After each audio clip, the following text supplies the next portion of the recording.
السلام علیکم ورحمۃ اللہ وبرکاتہ۔ الحمد للہ رب العالمین والصلاة والسلام على سید الانبیاء والمرسلین وعلى آلہ وصحبہ اجمعین وبعد۔ قال النبی صلی اللہ علیہ وسلم: من صام رمضان ایمانا واحتسابا غفر له ما تقدم من ذنبه۔ محترم حاضرین و سامعین، قرآن و حدیث میں روزہ کے متعدد فضائل ذکر کیے گئے ہیں۔ انشاءاللہ العزیز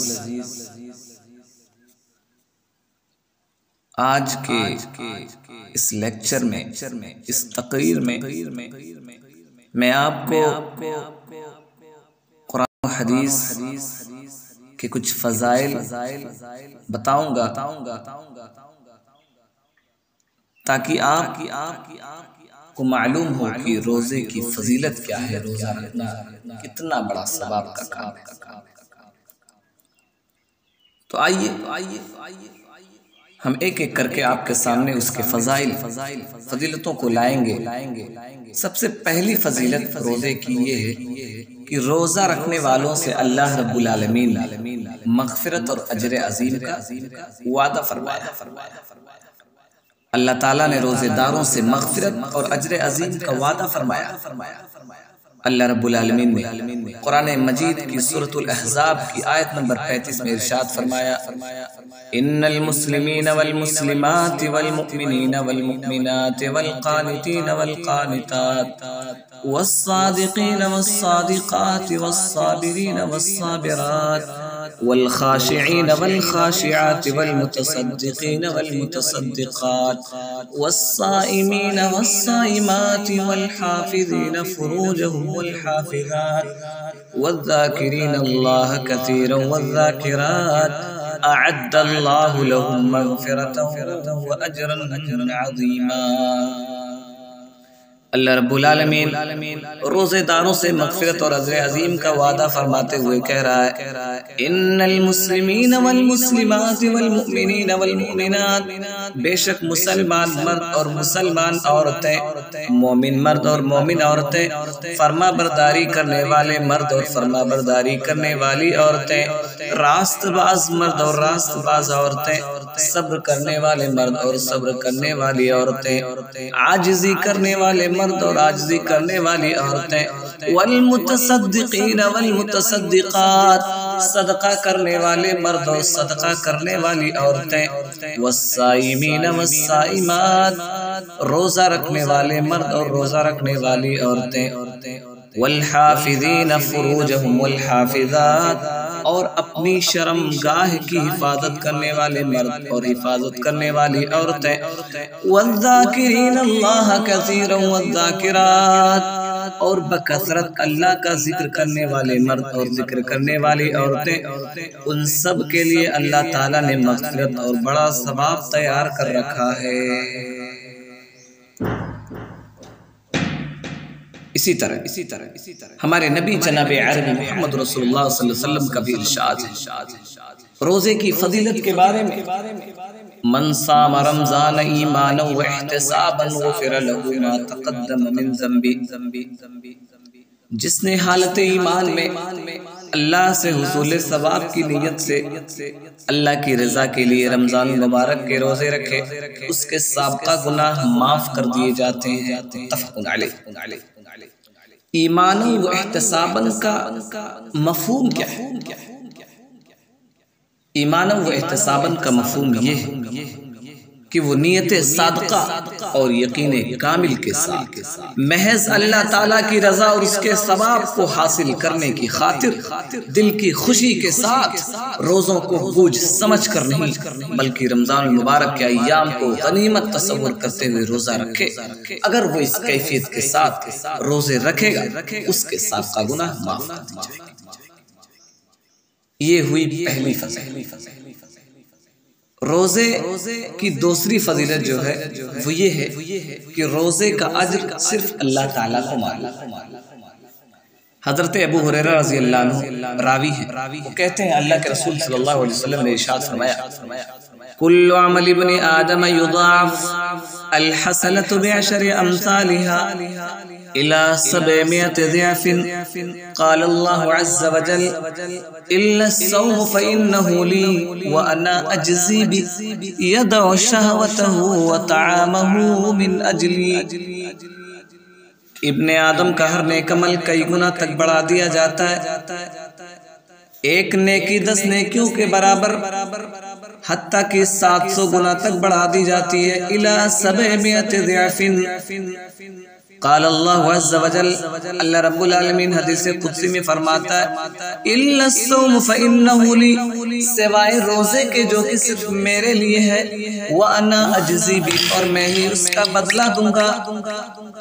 یدعو شہوته وطعامه من اجلی، کیونکہ وہ میری وجہ سے اپنی شہوت اور اپنے کھانے کو چھوڑتا ہے۔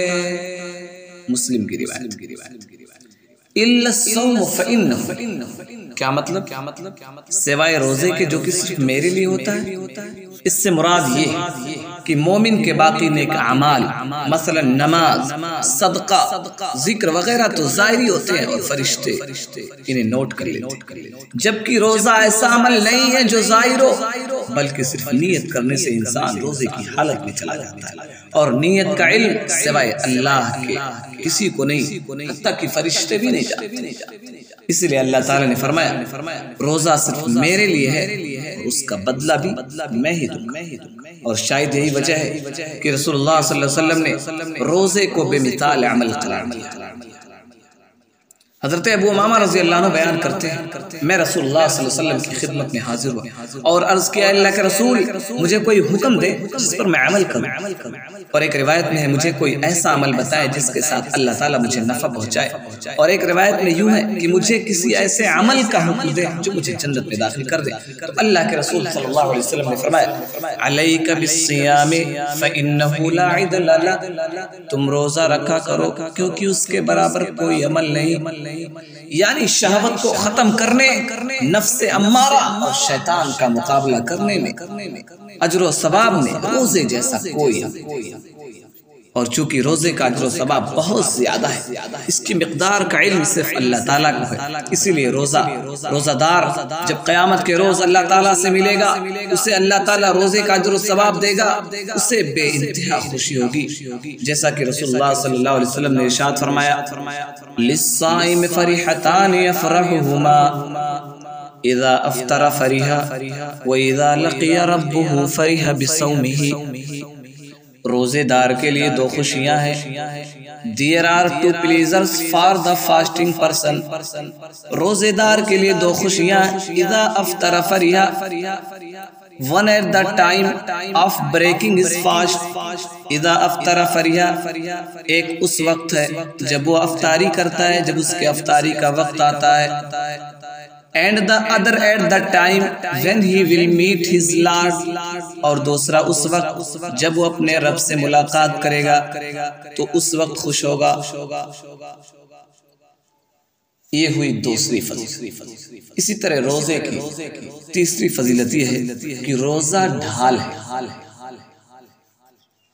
حضرت ابو ہریرہ رضی اللہ عنہ سے روایت ہے رسول اللہ صلی اللہ علیہ وسلم نے ارشاد فرمایا والصيام جنة وإذا كان يوم صوم أحدكم فلا يرفث ولا يسخب فإن سابه أحد أو قاتله فليقل إني امرؤ صائم۔ کہ روزہ ڈھال ہے، اور تم میں سے کوئی شخص جب روزے کی حالت میں ہو تو وہ ناسائشتہ بات نہ کرے اور لڑائی جھگڑے سے پرہیز کرے، اور اگر کوئی شخص اسے گالی گلوچ کرے یا اس سے لڑائی کہے تو وہ کہے میں روزہ دار ہوں۔ یہ بخاری کی روایت۔ روزہ ڈھال ہے، اس سے مراد کیا؟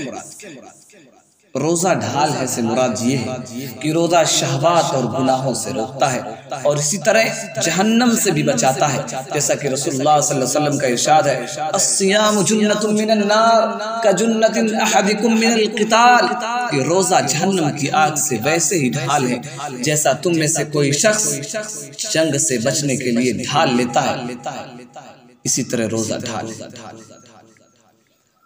روزے کی چوتھی فضیلت یہ ہے کہ روزے رکھنے سے اللہ رب العالمین آپ کے لیے باب الریان کھول دے۔ جنت کے ایک دروازے کا نام باب الریان ہے، آپ جانتے ہیں یہ دروازہ صرف روزے داروں کے لیے مخصوص ہے، جیسا کہ حضرت سہل بن سعد رضی اللہ عنہ بیان کرتے ہیں کہ رسول اللہ صلی اللہ علیہ وسلم نے ارشاد فرمایا ان فی الجنت بابا یقال له الریان يدخل منه الصائمون يوم القیامة لا يدخل منه احد غیرهم يقال این الصائمون فيقومون لا يدخل منه احد غيرهم فاذا دخلوا اغلق فلم يدخل منه احد ان فی الجنت بابا یقال له الریان، کہ بے شک جنت میں ایک دروازہ ہے جسے باب الریان کہا جاتا ہے، یدخل منہ الصائمون یوم القیامہ، اس سے قیامت کے دن صرف روزے دار ہی داخل ہوں گے اور ان کے علاوہ کوئی اس سے داخل نہیں ہوگا۔ یقال پکارا جائے گا، پکار کر کہا جائے گا این الصائمون، کہاں ہیں روزے دار بندے، تو وہ کھڑے ہو جائیں گے اور ان کے علاوہ کوئی اس سے جنت میں داخل نہیں ہوگا۔ جب وہ سب کے سب جنت میں چلے جائیں گے تو اس دروازے کو بند کر دیا جائے گا۔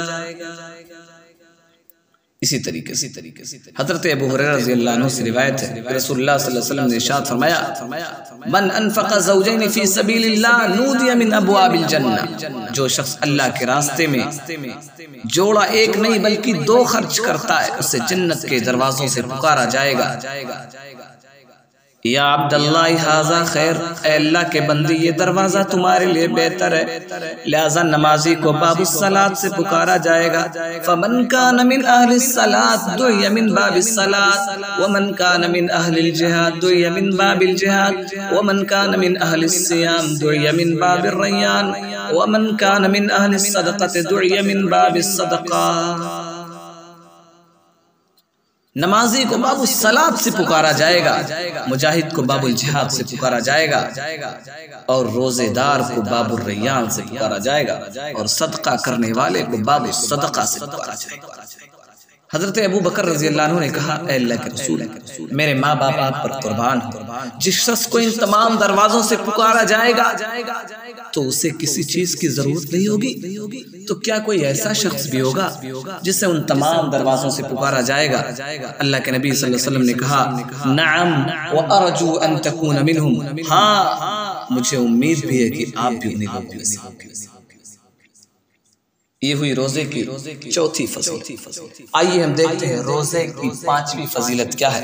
روزے کی 5ویں فضیلت یہ ہے کہ روزہ قیامت کے دن روزہ اور قرآن یہ دونوں اللہ رب العالمین سے بندے کے حق میں شفاعت کریں۔ قیامت کے دن روزہ دار کے حق میں شفاعت کرے گا روزہ اور اس کی شفاعت قبول بھی کی جائے گی، جیسا کہ رسول اللہ صلی اللہ علیہ وسلم کا ارشاد گرامی ہے الصیام والقرآن یشفعان للعبد یوم القیامہ یقول الصیام ای رب منعته الطعام والشہوة فشفعنی فیہ ویقول القرآن منعته النوم باللیل فشفعنی فیہ قال فیشفعان۔ رسول اللہ صلی اللہ علیہ وسلم said fasting at the Quran will intercede for the slave on the day of judgment.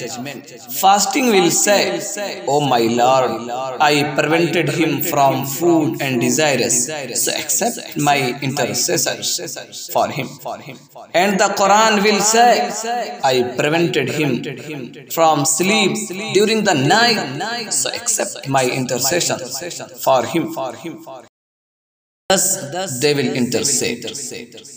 روزہ اور قرآن دونوں بندے کے حق میں روزے قیامت on the day of judgment فیصلے کے دن سفارش کریں گے، انٹرسیڈ کریں گے۔ فاسٹنگ ول سے، روزہ کہے گا او مائی لارڈ، اے میرے اللہ، آئی پریونٹڈ ہم فرام فوڈ اینڈ ڈیزائرز، اے اللہ، اے میرے پروردگار، میں نے اسے کھانے سے اور شہوت سے روکے رکھے، اسی لیے تو اس کے حق میں میری شفاعت قبول کر۔ اور قرآن کہے گا، قرآن ول سے او مائی lord, I prevented him from sleep during the night۔ کہے گا اے اللہ، میں نے اس کو رات میں سونے سے روکے رکھا، لہذا تو اس کے حق میں میری شفاعت قبول کر لے۔ آپ صلی اللہ علیہ وسلم نے فرمایا، چنانچہ ان دونوں کی شفاعت قبول کر لی جائے گی۔ thus they will intercede۔ اسی طریقے سے روزے کی چھٹویں فضیلت یہ ہے کہ روزہ دار کے منہ کی بو اللہ کے نزدیک کستوری سے بھی زیادہ، جی ہاں، روزے دار کے منہ کی بو اللہ کے نزدیک کستوری سے بھی زیادہ اچھی، جیسا کہ رسول اللہ صلی اللہ علیہ وسلم کا ارشاد ہے، والذی نفس محمد بیدہ لخلوف فم الصائم اطیب عند اللہ من ریح المسک۔ اس ذات کی قسم جس کے ہاتھ میں محمد صلی اللہ علیہ وسلم کی جان ہے، روزہ دار کے منہ کی بو اللہ کے نزدیک کستوری سے بھی زیادہ اچھی ہے۔ اسی طریقے سے روزے کی ساتویں فضیلت یہ ہے کہ روزے کی حالت میں خاتمہ ہو جائے تو انسان سیدھے جنت میں جائے گا۔ حضرت ابو ہریرہ رضی اللہ عنہ راوی ہیں، فرماتے ہیں کہ اللہ کے رسول صلی اللہ علیہ وسلم نے ارشاد فرمایا، من قال لا الہ الا ابتغاء وجہ اللہ ختم له بها دخل الجنہ ومن صام یوم ابتغاء وجہ اللہ ختم له بها دخل الجنہ ومن تصدق بصدقۃ ابتغاء وجہ اللہ ختم له بها دخل الجنہ۔ من قال لا الہ الا اللہ، جس شخص نے لا الہ الا اللہ کہا اور اسی پر اس کا خاتمہ ہو گیا، وہ سیدھا جنت میں جائے گا۔ اور جس شخص نے اللہ کی رضا کے خاطر ایک دن کا روزہ رکھا، اسی حالت میں اس کا خاتمہ ہو گیا تو وہ بھی سیدھا جنت میں جائے گا۔ اور جس شخص نے اللہ کی رضا کی خاطر صدقہ کیا اور اسی وقت اس کا خاتمہ ہو گیا تو وہ بھی سیدھے جنت میں جائے گا۔ اب آئیے دیکھتے ہیں کہ روزے کی آٹھویں فضیلت کیا ہے۔ روزے کی آٹھویں فضیلت یہ ہے کہ روزہ جنت میں لے جانے والے اعمال میں سے۔ حضرت ابو ہریرہ رضی اللہ عنہ سے روایت ہے، ایک دیہاتی رسول اللہ صلی اللہ علیہ وسلم کی خدمت میں حاضر ہوا، اس نے کہا اے اللہ کے رسول، مجھے کوئی ایسی چیز بتا دیں جس پر میں عمل کروں تو جنت میں داخل ہو جاؤں۔ تو رسول اللہ صلی اللہ علیہ وسلم نے ارشاد فرمایا، تعبد اللہ لا تشرک به شیئا وتقیم الصلاة المکتوبہ وتؤدی الزکاة المفروضہ وتصوم رمضان۔ تو اللہ کی عبادت کر، اس کے ساتھ کسی کو شریک مت بنا، فرض نماز قائم کر، فرض زکاة ادا کر اور رمضان کے روزے رکھ۔ یہ سن کر دیہاتی نے کہا، اس ذات کی قسم جس کے ہاتھ میں میری جان ہے، میں ہمیشہ نہ اس سے زیادہ کروں گا اور نہ اس سے کم۔ پھر جب وہ چلا گیا، رسول اللہ صلی اللہ علیہ وسلم نے ارشاد فرمایا، من سرہ ان ينظر الى رجل من اہل الجنت فلینظر الى هذا۔ جو آدمی اہل جنت میں سے کسی شخص کو دیکھنا چاہتا وہ اسے دیکھ لے۔ یہ تھے روزے کے چند فضائل، تقریباً 8 فضائل ہم نے آپ کے سامنے بیان کی۔ اب آئیے آخر میں ہم دیکھتے ہیں کہ جب اتنی فضیلت ہے روزوں کی تو آئیے دیکھتے ہیں کہ جو روزہ نہیں رکھتے ہیں اس کا گناہ کیا ہے، اس کی سزا کیا ہے۔ ماہ رمضان المبارک کی خصوصیات اور روزہ کے فضائل سماعت کرنے کے بعد آئیے اب یہ بھی جان لیجئے کہ رمضان المبارک میں بغیر عذر شرعی روزے نہ رکھنا کتنا بڑا گناہ ہے اور اس کی کیا سزا ہے۔ حضرت ابو امامہ الباہلی رضی اللہ عنہ بیان کرتے ہیں کہ میں نے رسول اکرم صلی اللہ علیہ وسلم کو یہ فرماتے ہوئے سنا، میں سویا ہوا تھا، خواب میں میرے پاس 2 آدمی آئے جنہوں نے میرے بازوؤں کو پکڑ کر مجھے اٹھایا اور مجھے ایک دشوار چڑھائی والے پہاڑ تک لے جا کر مجھے اس پر چڑھنے کے لیے کہا، میں نے کہا میں اس پر چڑھ نہیں سکتا۔ انہوں نے کہا ہم اسے آپ کے لیے آسان بنا دیں گے۔ چنانچہ میں نے اس پر چڑھنا شروع کیا، حتیٰ کہ پہاڑ کی چوٹی تک پہنچ گیا تو میں نے وہاں چیخنے اور چلانے کی آوازیں سنی۔ میں نے دریافت کیا یہ چیخو پکار کیسی ہے؟ انہوں نے جواب دیا کہ یہ جہنمیوں کی آہو بکا کا شور ہے۔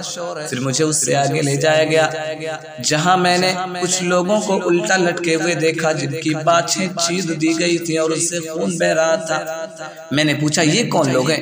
جواب ملا یہ وہ لوگ ہیں جو روزوں کے ایام میں کھایا پیا کرتے تھے۔ نعوذ باللہ، یہ ان کی حالت ہوگی، یہ ان کا حال ہوگا اس وقت جو لوگ آج صحت کے باوجود روزہ نہیں رکھتے ہیں اور بہانہ بناتے ہیں ہماری دوا چل رہی ہے ہم روزہ نہیں رکھ سکتے ہیں۔ اللہ رب العالمین دلوں کے بھید کو جاننے والا ہے، وہ ہمارے حال سے واقف ہے، لہذا ہمیں چاہیے کہ ہم روزہ رکھیں ورنہ ہماری بھی یہ حال ہوگی۔